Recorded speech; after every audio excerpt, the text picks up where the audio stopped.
बीता हुआ कल कभी बदला नहीं जा सकता है, लेकिन आने वाला कल हमेशा आपके हाथ में होता है। जय हिंद। आज के क्लास में आप सभी का स्वागत है। मैं आशा करती हूँ कि नया साल यानी 2023 आप लोग के जीवन में नया सवेरा एवं नई रोशनी बनकर आया होगा। साथ ही यह कामना करती हूँ कि इस 2023 में आप लोग को ढेर सारी खुशियां मिले। चलिए आज की क्लास की शुरुआत करते हैं। आज के क्लास में हम फिर से प्राग ऐतिहासिक काल से संबंधित प्रीवियस ईयर के प्रश्नों का विश्लेषण करेंगे। आज के क्लास के ठीक पहले दो क्लास में हम 37 प्रश्नों का विश्लेषण कर चुके हैं।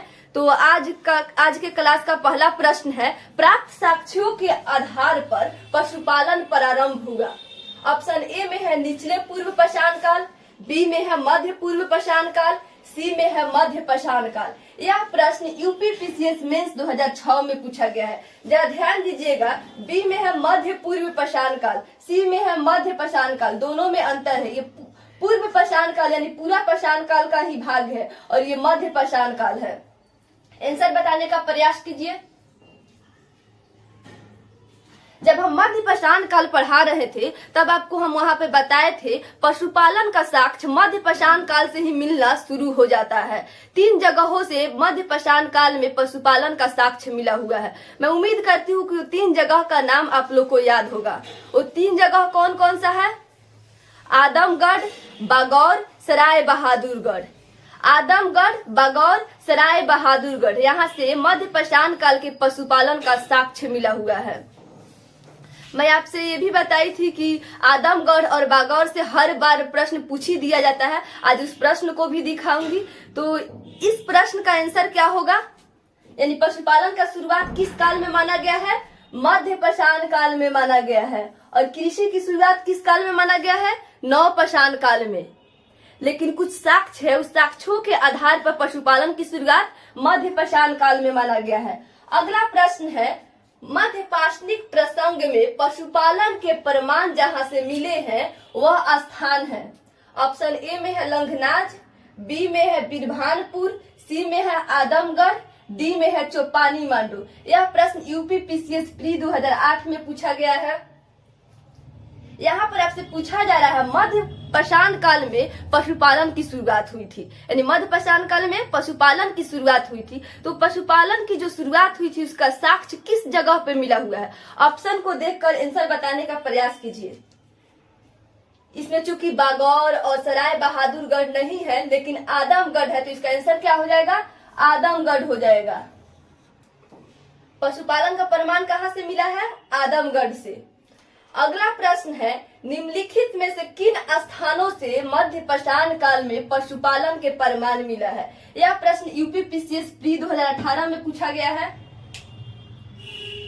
यही प्रश्न ये भी है, बस ऑप्शन को बदल दिया गया है। ऑप्शन के अनुसार आपको आंसर बताना है। ए में है औदे, बी में है बोरी, सी में है बागौर और डी में है लखनिया। यहाँ पे बागौर है ऑप्शन में, तो आंसर बागौर हो जाएगा। यानी पशुपालन की शुरुआत मध्य पाषाण काल, पशुपालन का साक्ष्य आदमगढ़, बागौर, सराय बहादुरगढ़ से मिला हुआ है। सराय बहादुरगढ़ को भी याद रखिएगा। अगला प्रश्न है, निम्नलिखित में से किस स्थल से हड्डी के उपकरण प्राप्त हुए हैं? ए में है चौपानी मांडो, बी में है काकोरिया, सी में है महदहा, डी में है सराय नाहर। यह प्रश्न यूपी पीसीएस मेंस 2010 में पूछा गया है।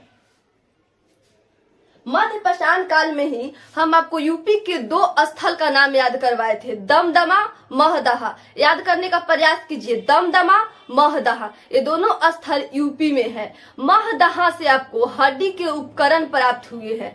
हड्डी के उपकरण और हड्डी के आभूषण महदहा से प्राप्त हुए हैं, जबकि दमदमा से एक ही कब्र में 3 मानव कंकाल प्राप्त हुए हैं। तो ये दोनों जगह का नाम आपको याद रखना है, दमदमा और महदहा।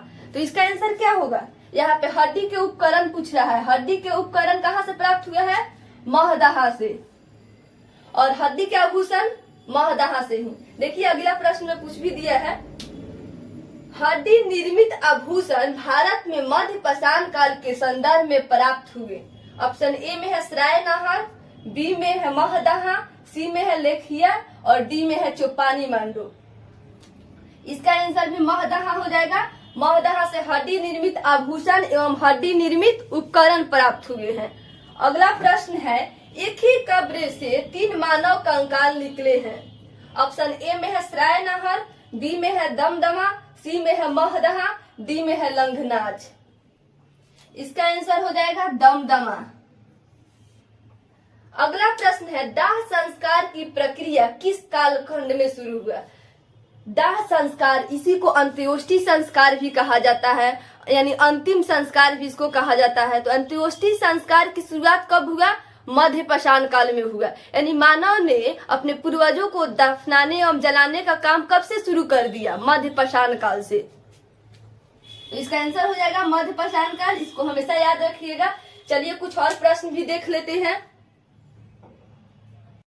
अगला प्रश्न है, मध्य पाषाण काल में मानव के अस्थिपंजर का सबसे पहला अवशेष किस स्थान से प्राप्त हुआ है? ऑप्शन ए में है सराय नहर, बी में है महदहा, सी में है एबी दोनों, डी में है चौपानी मार्लो। अस्थिपंजर का अर्थ होता है शारीरिक प्रारूप, यानी मानव कंकाल, शरीर का ढांचा हम कह सकते हैं। तो इस प्रश्न में आपसे पूछा जा रहा है, मध्य पाषाण काल में किस जगह से अस्थिपंजर यानी मानव कंकाल यानी शरीर के ढांचा का साक्ष्य मिला है? इसका आंसर होगा सराय नहर एवं महदहा दोनों ही जगह से अस्थिपंजर का साक्ष्य मिला हुआ है। सराय नहर एवं महदहा दोनों ही उत्तर प्रदेश में स्थित है। अगला प्रश्न है, किस काल में मानव को माइक्रोलिथिक युग कहा जाता है? किस काल को माइक्रोलिथिक युग कहा जाता है? ऑप्शन ए में है पूरा पाषाण काल, बी में है मध्य पाषाण काल, सी में है नव पाषाण काल, डी में है ताम्र पाषाण काल। माइक्रोलिथिक, माइक्रो का अर्थ होता है छोटा और लिथिक का अर्थ होता है पत्थर। यानी किस काल में मानव छोटे छोटे पत्थरों से बने हथियार का प्रयोग करते थे? मध्य पाषाण काल में। क्योंकि मध्य पाषाण काल के मानव जो थे वो पत्थर के बने छोटे छोटे हथियारों का प्रयोग करते थे, इसलिए मध्य पाषाण काल को माइक्रोलिथिक युग कहा गया है। तो याद रखिएगा, माइक्रोलिथिक युग किस काल को कहा गया है? मध्य पाषाण काल को।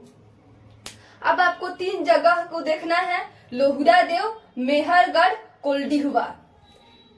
यहाँ से अक्सर कंफ्यूजन रहता है, अगर थोड़ी सी भी बारीकी नहीं बरती जाए तो गलती होने की संभावना अधिक रहती है। तो आप तीनों को एक साथ देखिए और आज कंसेप्ट क्लियर कर ही लीजिए। लोहुरा देव, मेहरगढ़ और तीसरा है आपका कोल्डिहुआ।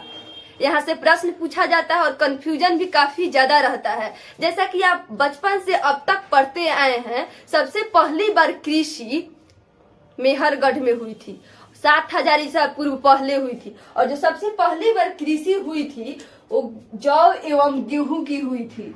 सबसे पहली बार कृषि कहाँ हुई थी? मेहरगढ़ में हुई थी, 7000 ईसा पूर्व पहले हुई थी। यह बचपन से अब तक पढ़ते आ रहे होंगे।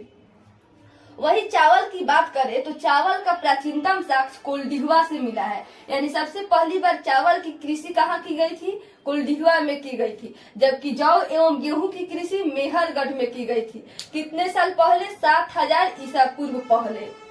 ये आप अब तक पढ़ते आए हैं, लेकिन हाल ही में खोज हुआ है लोहुरा देव, उत्तर प्रदेश का एक जगह है लोहुरा देव, जहां से सबसे प्राचीनतम कृषि का साक्ष्य मिला है। चूंकि मेहरगढ़ में 7000 ईसा पूर्व पहले के साक्ष्य मिला है और लोहुरा देव में 9000 ईसा पूर्व पहले ही कृषि की गई थी। तो लोहुरा देव के अनुसार मेहरगढ़ से पहले लोहुरा देव में कृषि की गई थी और वो भी चावल की कृषि की गई थी। कितने साल पहले? 9000 ईसा पूर्व पहले। अब आप सोच रहे होंगे कि हम अब तक जो पढ़ते आए हैं, अब तक जो बुक में मिला है, क्या वो गलत है? मेहरगढ़ अब तक गलत हम पढ़ते आ रहे हैं।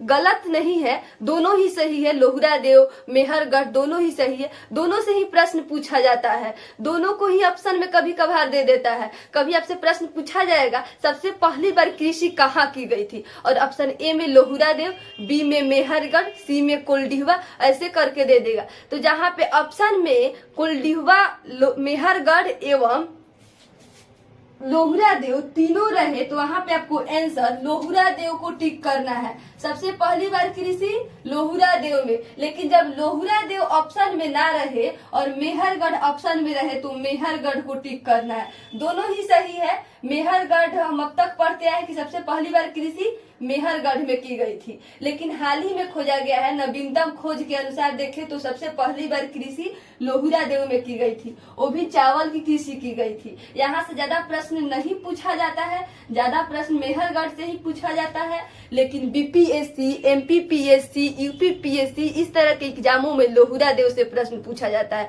तो आप दोनों को ध्यान में रखिएगा। लोहुरा देव उत्तर प्रदेश में स्थित है। यहाँ से नवीनतम सबसे प्राचीन चावल का साक्ष्य मिला है 9000 ईसा पूर्व पहले। मेहरगढ़ यहाँ से सर्वप्रथम 7000 ईसा पूर्व कृषि का साक्ष्य जौ एवं गेहूं मिली थी। यह पाकिस्तान के बलूचिस्तान में सुलेमान एवं किरथर पहाड़ियों के बीच स्थित है।